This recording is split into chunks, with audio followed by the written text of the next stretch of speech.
Hello everybody and welcome to this talk, which is entitled Making Historical Maps, and it's a talk from the Historic Towns Trust, which is a charity that makes maps and atlases of historic British towns.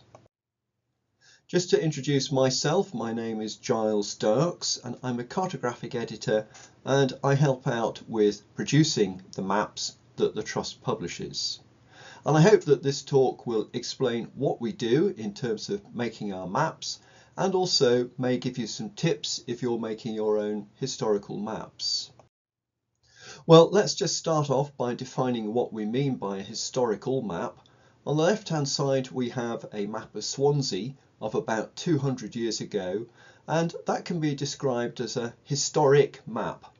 But on the right-hand side, we have a historical map, that's to say a modern map, but it shows some aspects of history. And in this case, it's a map showing the plan or projected plan of the medieval castle and some of the layout of the medieval town.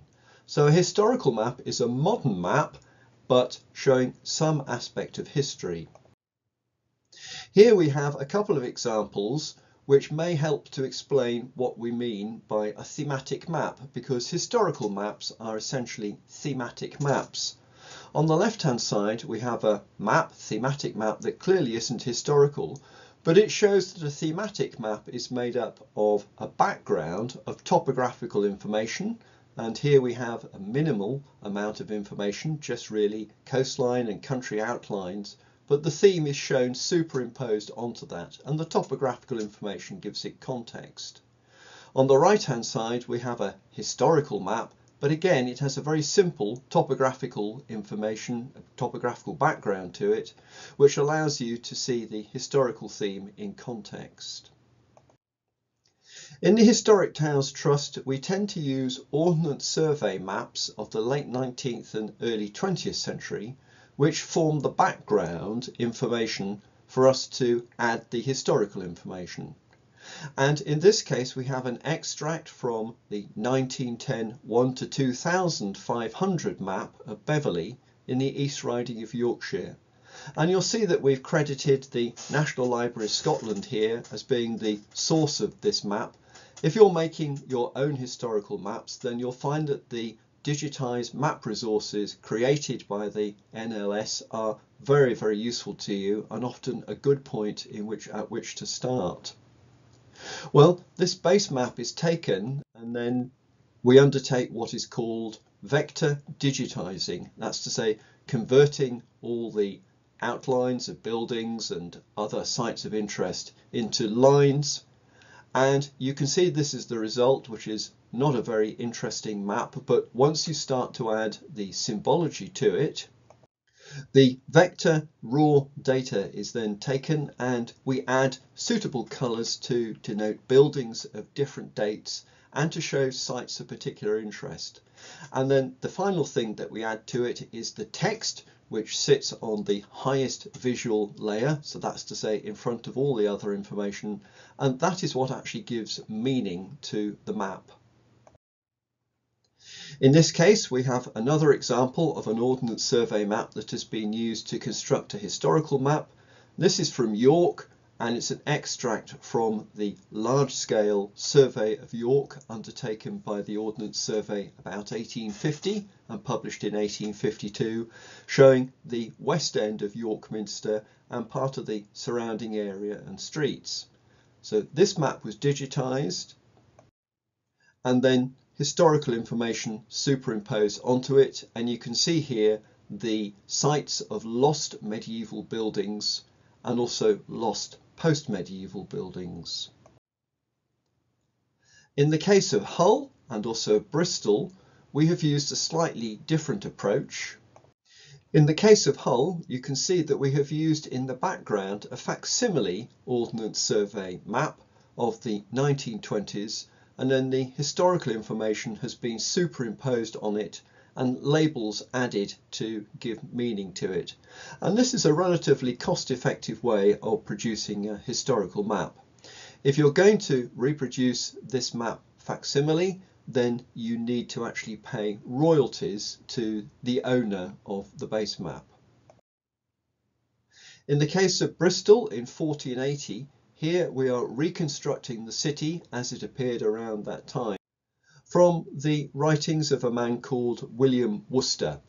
And here you can see, again faded out in the background, the Ordnance Survey map that we used, and then that information reconstructed from Worcester's very extensive and detailed writings, reconstructed and put on top of the Ordnance Survey map, which gives it context and meaning. In the case of most of our maps, we undertake vector digitizing, and here is the map of Canterbury, the historical map, the full sheet. But if we zoom in to the legend, then you can see here the sort of categories of building and sites of interest that we show. The top three entries here show the sites of post-medieval buildings, either standing or disappeared at the date of the base map. And the next three entries, the solid gold downwards, show the sites of major medieval buildings, again either standing or disappeared. And in many towns we use the Reformation, about 1540, as the dividing line between medieval and post-medieval, although that does vary according to the town and its location within Great Britain. Zooming into part of that same map of Canterbury, you can see how a very complicated, complex area, in this case around St. Augustine's Abbey, comes out on the map. And it has to be said that this is probably at about the limit of graphical clarity. That's to say, if we added any more information to it, it would be very difficult for the reader to interpret it. But this shows how a multi-period map can depict sites of interest from the Roman.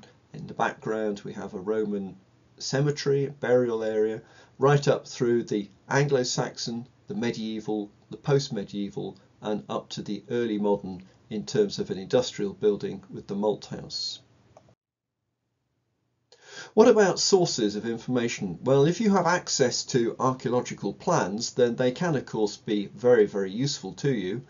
Do be aware though that many archaeological plans often consist of a mixture of what was actually found and reconstruction or conjecture, and so you may perhaps have to treat it with a degree of caution. But if you can combine an archaeological plan with extant remains, and in this case we have the gatehouse of Alnwick Abbey, whose plan was shown in the previous slide, then you can then add that information to the map, and here we have that plan of Alnwick Abbey, and you can see the distinction we've made between the surviving gatehouse and the lost abbey buildings.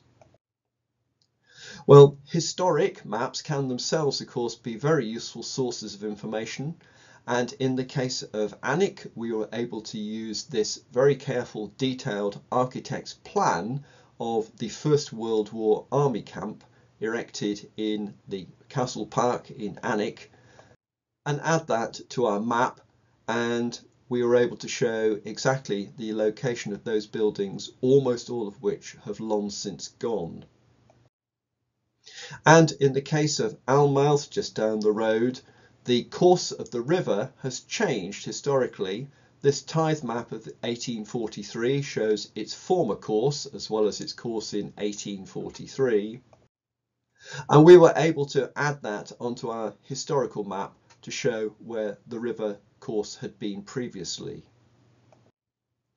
Here we have a nice example of a useful historic map on the left hand side to acting as a source of information, in this case for the new jail, the town jail in Cambridge, and we were able to corroborate from other sources that this was indeed its site and also its plans, so we were able to add it to our map.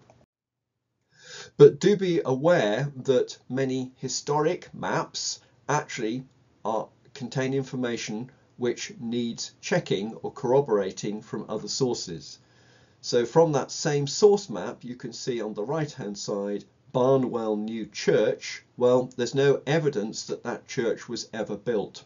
So do beware that something that appears on an old map may not actually ever have existed or indeed it may not have been in the place shown on the map. How do you deal with uncertainty? Well, in this case, again, we have an extract from the forthcoming historical map of Cambridge. We know that part of the Dominican friary, namely its church, became the hall of Emmanuel College after the Reformation, but we know very little about the form of the other buildings. And so you can see from this example how we've used a combination of solid lines and pecked or dashed lines to indicate the degree of certainty or uncertainty that we have about where those buildings were. And this is a perfectly reasonable approach. And in the case of Coventry, you can see from the example here that not only have we used symbols which denote this uncertainty in terms of the pecked outlines, but also we've added question marks to the labels to indicate that not only are we uncertain about the site, but also about the use of some of those buildings. How do you go about presenting your information? Well, here we have a very nice example of a local historical map. I probably wouldn't have used this colour scheme myself, but I think it looks really clear. It's very easy to understand the different categories of information shown, and I think that the audience would find this quite easy to interpret.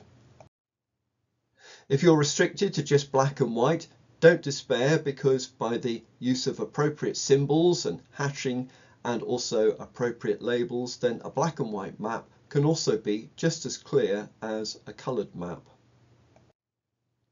Well, let's finish up with an extract from a forthcoming map. This is the map of Cambridge, which shows how a multi-period map can appear. And you can see the same sort of categories of information shown on that map of Canterbury here, the medieval, the post-medieval, and also one or two others as well. For example, the medieval names of streets, and also buildings that have long disappeared, for example, the almshouses that were there. And with careful design, you can have a lot of complicated information shown on a historical map. Well, I hope that's been of use to you. For further information about what we do have a look at our website. You can get free access to the early British Historic Towns Atlas volumes. And I'd like to finish by saying good luck with your own historical mapping.